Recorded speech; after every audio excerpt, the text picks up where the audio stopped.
Dzień dobry, ziomeczki i ziomale, witam serdecznie. A skąd?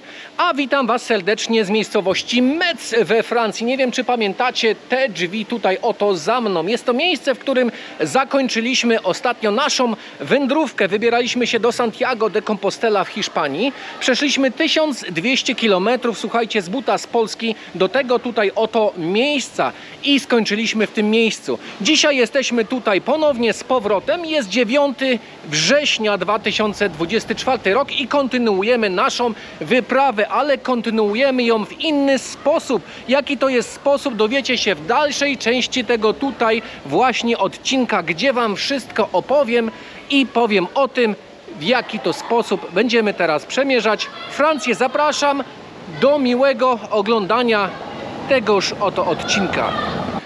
Wybieramy się na zwiedzanie właśnie tutaj takie dzisiaj delikatne miasta Metz. Natalia, mój odwieczny kompan, dumnie kroczy tutaj właśnie z nami i z kamerą. A nie mieliśmy okazji zrobić tego wcześniej, żeby tutaj pozwiedzać. No nie mieliśmy okazji, mogliśmy w sumie to zrobić, ale zdecydowaliśmy, że przerywamy, kończymy i zrobimy ten szlak na etapy. I teraz jest drugi etap właśnie, póki tu jesteśmy. Co widzicie tutaj? Widzicie smoka, o którym opowiem w sumie legendę może za chwilę. Ale o czym chciałem powiedzieć? Chciałem powiedzieć właśnie tutaj o miejscowości Metz. Metz do 2015 roku było stolicą Lotaryngii. Później stolicą został Strasburg. No i to miasto było tak mniej więcej, wędrowało z rąk do rąk pomiędzy Francuzami a Niemcami. Od czasu do czasu się, można powiedzieć, wymieniali tym tutaj oto miastem. Miasto Metz było też również znane z tego, no z wina oczywiście było znane i bardzo dużo tego wina eksportowali.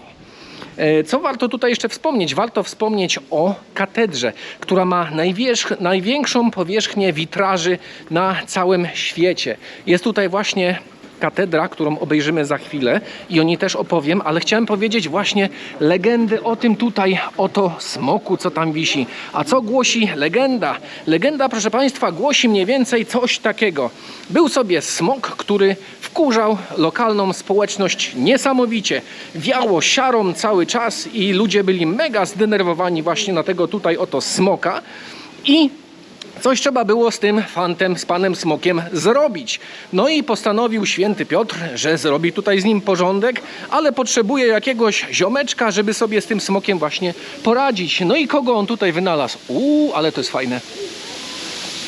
Cała ulica, słuchajcie, jest w tym. Ale ładne. Dobra, kontynuując dalej opowieść o smoku, może przejdziemy sobie teraz tą uliczką. Postanowili coś z tym smokiem zrobić i święty Piotr zatrudnił tutaj właśnie Klemensa i powiedział: chłopie, zróbże coś z tym smokiem tutaj, bo nam żyć nie daje. I on powiedział: dobra, ja z nim coś zrobię, ale nie zrobię tego oczywiście za frytki, czyli nie za friko. I co musicie tutaj dla mnie zrobić, jak smoka się pozbędę? Musicie przyjąć chrześcijaństwo. No i się zgodzili na to.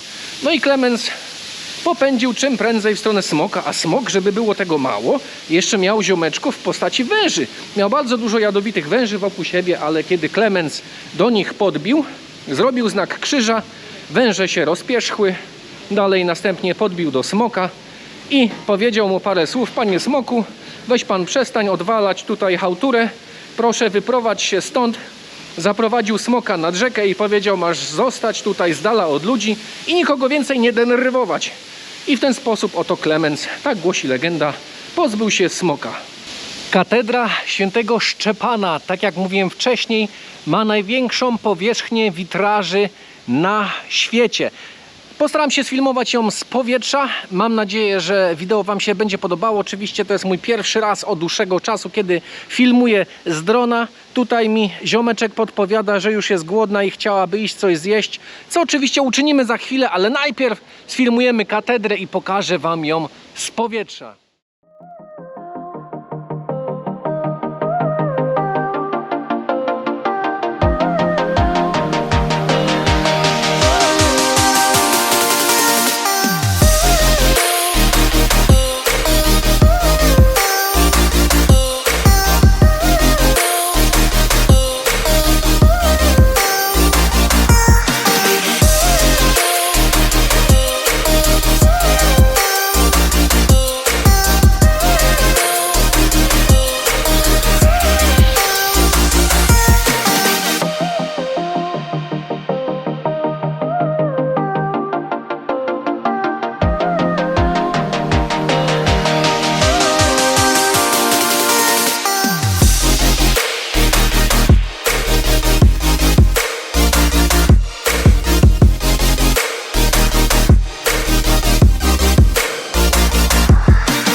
się musi dziać, jakaś gruba akcja. W ogóle nie bądźcie krytyczni, mam nadzieję, że Wam to wideo się podobało z powietrza, ale idziemy do środka, bo tam, tak jak mówiłem, gdzieś jakaś gruba akcja, chyba kogoś zawijają i oczywiście trzeba to wszystko sprawdzić. No i zobaczymy przy okazji, jak wygląda owa katedra w środku. Dzień dobry, jest ktoś w domu? Takim żartem rzuciłem, ale nikt się nie śmieje.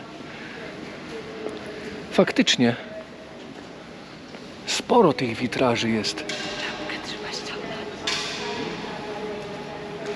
Największa powierzchnia witraży na świecie. Z każdej strony dosłownie jest. I co? Robi wrażenie? Tak? Ale tak poważnie? Czy ściemę tu ciśniesz widzom? Nie no, robi wrażenie. Trzeba przyznać. A ponoć zrobienie takich witraży to jest spora cena, spory wydatek. Przejdziemy się jeszcze do frontu, a tu coś innego w sumie, bo wszędzie do tej pory widziałem były ławki, a tu są krzesła. Natalia mówi, ściągnij czapkę. Jak wchodzimy, w sumie to miała rację.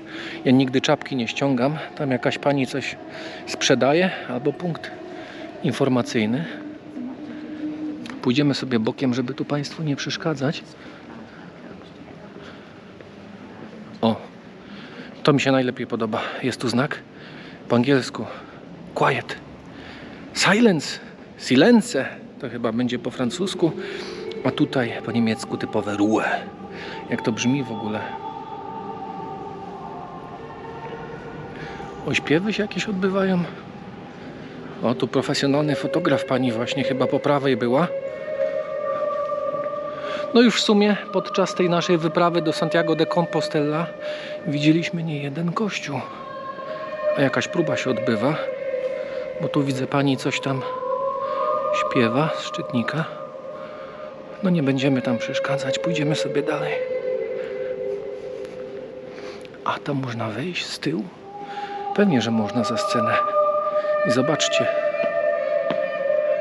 jest i oto legendarny smok. Tu się ukrył.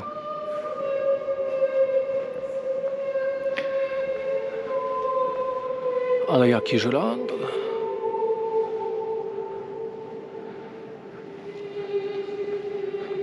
Nie, ładnie pani śpiewa. Tylko nie znam tego przeboju akurat. Zajdziemy może ołtarz od tej strony. Przejdziemy sobie z boku i myślę, że będzie to znacznie lepiej widoczne od tej strony tutaj.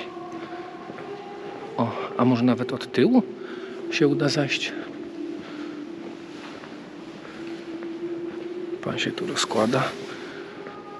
No nie, to tylko się naokoło obchodzi. Nie ma tutaj nic. No właśnie. O, chyba wycieczka z Niemiec. Krótkie spodnie. Nie, to tylko w koło się idzie. Dobra, idziemy stąd. Idziemy zwiedzać inne miejsca, bo Natalia głodna. A jak Natalia głodna, Natalia zła. W sumie chyba przegapiłem akcję, bo wyro ratownicze jest tu. A tam jakaś akcja w środku się dzieje. Nie będę nawet tam zachodził i pytał, bo widziałem, że tam było kilku ludzi ze szpitala i coś tam gadali. To prawdopodobnie jeden tutaj z odwiedzających chyba zaniemógł z wrażenia. Coś mi się tak zdaje. A to co jest? Autobus elektryczny w Metz. Może popchnąć trzeba, bateria padła, czy co? Nie no, chyba odjeżdża. Odjeżdża. Na oparach jedzie. Przyłapaliśmy człowieka. No jak we Francji, to tylko takie rzeczy trzeba zjeść. Tu macie, proszę bardzo, bagietki, jakieś ciasteczka i nawet babeczki mają. Ile to kosztuje? W sumie tu nie ma cen. Są? A nie, bagietka 5 albo 6,50, a za takie ciasto, za kisz jest 5-6 euro, a za to jest około 4 mniej więcej. To chciałabyś tu, czy szukamy jakiejś innej tam piekarni? No to wejdźmy do środka jeszcze, może zobaczymy, co tutaj jest. A tu są jeszcze takie bagietki, zobaczcie. Takie bułki jeszcze. A dodatkowo mamy tutaj jeszcze takie oto słodkości. Co byś preferowała? No mi się podobały te tarty. Te tarty? Czyli to? No. No dobra, to trzeba wziąć, jak Ci się podobało. No to proszę Państwa, pierwszy gryz zakupionej bagiety tutaj z kurczakiem. Z czym ona tam, jakaś sałata jest, chyba ser, jakieś sosiwo. Abym się wypierdzielił, leżący policjant był tam, bagietką nawet go pokażę, o. Smacznego, jeżeli coś jecie, ziomeczki, a ja za chwilę zdam Wam relację, czy to jest dobre. A Natalia już tutaj zajada kisz, proszę Państwa, wegetariański. Jak w smaku? Dobre. Dobre? No to ja gryzę bułkę.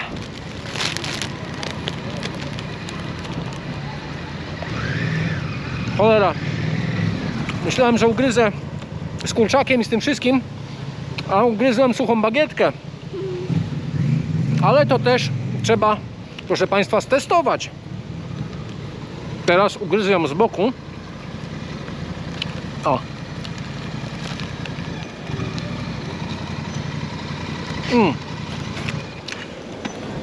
Tutaj trzeba przyznać, że jest naprawdę pyszne, bo jest super. Nie wiem, co to jest za sosiwo. Podjeżdża jakąś trochę musztardą chyba i majonezem. Ciężko odkryć. Jeszcze pomidora wyczaiłem i do tego jeszcze jest chyba jakaś papryka nawet w środku. I co jest ciekawe, 5 to kosztuje na wynos, a jak chcecie zjeść na miejscu, to 6,50. Ścisłe centrum Metz. A co my tu mamy? A mamy tutaj tropikalny rynek. Na to wychodzi w sumie. Zobaczcie. Pani sobie odpoczywa tam. O. I proszę bardzo, można? Można. Jesteśmy daleko od wody, daleko od wszelkiego rodzaju plaż, a tutaj bardzo tropikalnie. I można sobie odpocząć w cieniu takich oto tutaj palm. I po środku, no to powinna być fontanna. Gdzie jest mi woda? Puścić mi to.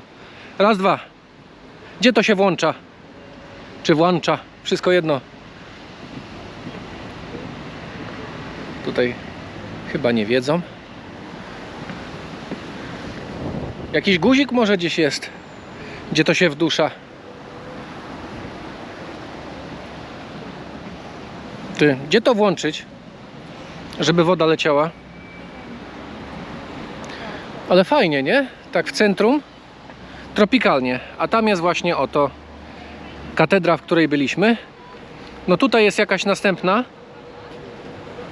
I muszę Wam powiedzieć, że taka niespodzianka. Miasto pełne zabytków i kościołów.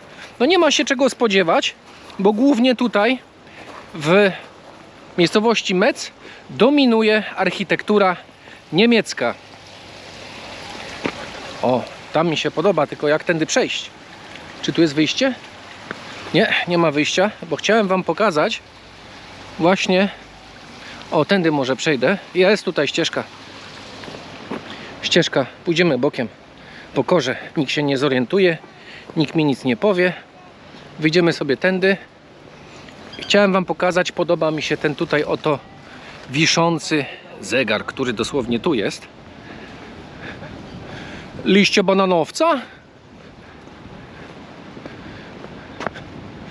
Restauracja teatralna. Tam widnieje taki napis. Czy dobrze wskazuje godzinę? Chyba dobrze. Za 21 jest. O, widzicie? A tutaj macie opera, teatr. Fajnie, zrobiła się pogoda, bo wcześniej jakiś tutaj deszcz nas dopadał i jak latałem dronem, to właśnie bardzo się martwiłem, że dron mi zmoknie. No troszeczkę tam go pokropiło, ale nic mu się nie stało. Potrzebowałem mieć ujęcie i mam. Słuchajcie, ziomeczki, taka ciekawa historia się wydarzyła przed chwilą, może nie jest długa, ale warto by było ją opowiedzieć. Mianowicie wybraliśmy się, żeby kupić sobie internet lokalny francuski i poszliśmy do sieci, udaliśmy się do sieci SFR. No i chodziło mi o to, żeby mieć nielimitowany internet, żeby móc sobie pracować przez internet i żeby oczywiście wysyłać filmy na YouTube.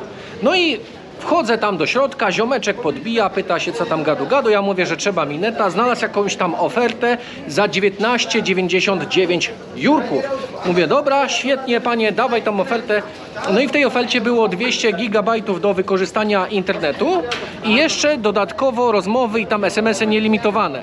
A może się cofnę, bo deszcz pada, a może w tom dam ekran, żeby nie było tak jasno. A może nie, bo jest za ciemno. No i słuchajcie dalej. No i tam już wypisujemy wszystko i tak dalej. I ziomek mówi, a jeszcze jedna rzecz, 10 euro dodatkowo za kartę SIM trzeba dołożyć. Czyli z 19,99 zrobiło się 29,99. No i na końcu mówię, dobra, piszemy, jedziemy z koksem, podłączaj wszystko, bierę. No i dopełniam na koniec i okazuje się, że taka oferta, ona ogólnie jest ważna cały czas, dopóki jej nie wyłączymy. Ja mówię do niego, słuchaj panie, instaluj mi tu szybko aplikację, żebym ja sobie mógł to w telefonie wyłączyć. On to zainstalował, pokazał mi, gdzie sobie pan na koniec miesiąca to wszystko tam powyłącza. No i tak patrzę na koniec, a tam jakaś kwota jeszcze jest 000, ale pytam się tak dla zasady, nie? Mówię, panie, czy to coś kosztuje, takie wyłączenie? Bo tam było, że niby zrywa się umowę. A on mówi, tak, to kosztuje bodajże chyba 10 euro. Czyli z 29,99 zrobiło się 39,99. I zobaczymy faktycznie, czy tak będzie na koniec miesiąca. Także jakbyście chcieli numer tutaj sobie we Francji z sieci SFR, to was będzie kosztować 40 euro za 200 giga na miesiąc. I trzeba to wyłączyć na koniec miesiąca. Pamiętajcie. Błąkamy się po sklepie, szukamy czegoś na kolację, ale pani przeszkadza, jak na stacji jakieś PKP. Kupiliśmy sobie taki ser na kolację, żeby go zjeść. I oczywiście, co muszę mieć? Polish Travel musi mieć sodę Perrier do spróbowania. Jakieś super, najlepsze bąbelki. To sprawdzimy. A ty co tam masz? Wyszpiegowałem cię. Testować chipsy pesto mozzarella. Chipsy pesto mozzarella. Nie No widziałam dobrze, jeszcze takich. to będziemy testować. Ile teraz wyjdzie za takie zakupy? Ser, woda i chipsy. 7,33 euro. No i testujemy najpierw woda z gazem, no to siup.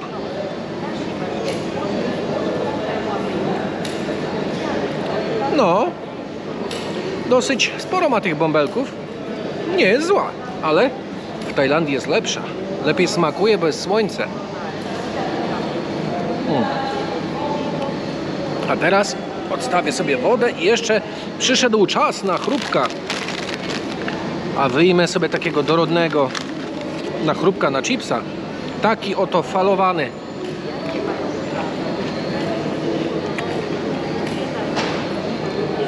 Nie mój smak. Tobie jak podchodzi? Tobie spoko. Patrzcie, jak zajada. Dobra. I przyszedł czas, żeby pokazać wam, czym będziemy przemierzać Francję. A Francję otóż będziemy przemierzać rowerami 1400 km. Wiąże się z tym pewna ciekawa historia. W sumie to z tym oto tutaj rowerem. Ten rower jest Natalii. Natalia pomyka czymś takim.